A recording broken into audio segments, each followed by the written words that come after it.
Tere, mina olen Kaja. Soovin teile tutvustada Šveitsi loodustoodete firma Nahrin immuunsust toetavaid preparaate. Praegusel külmal ja talvisel ajal on kõigi immuunsussüsteem väga häiritud, viiruste rohke aeg, nakkused levivad. Olen välja valinud 2 toodet. Esimene on põldmuraka ehinaatse ehk punase päevakübara siirup, mis aitab siis teie immuunsust tugevdada ja toetab teid sellisel külmal ja viiruste rohkel ajal. Punane päevakübar siis ehinaatse on väga tugev ja tuntud preparaat rahvameditsiinis. Põldmurakas on looduslik antibiootikum ja selle kooslus siis on tugev immuunsüsteemi toetaja.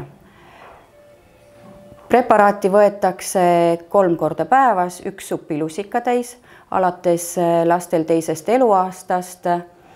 Ettevaatlikud peavad olema rasedad naised, rinnaga toitvad emad ja inimesed, kellel on allergia kirikakra vastu.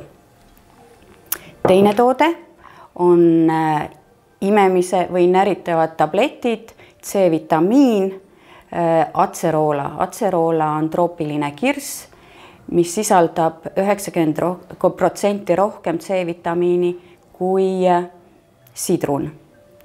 See aitab tugevdada samuti teie immuunsüsteemi, on väga hea teie ajutegevusele. Võtate 1 tableti päevas ja see katab teie päevase C-vitamiini vajaduse.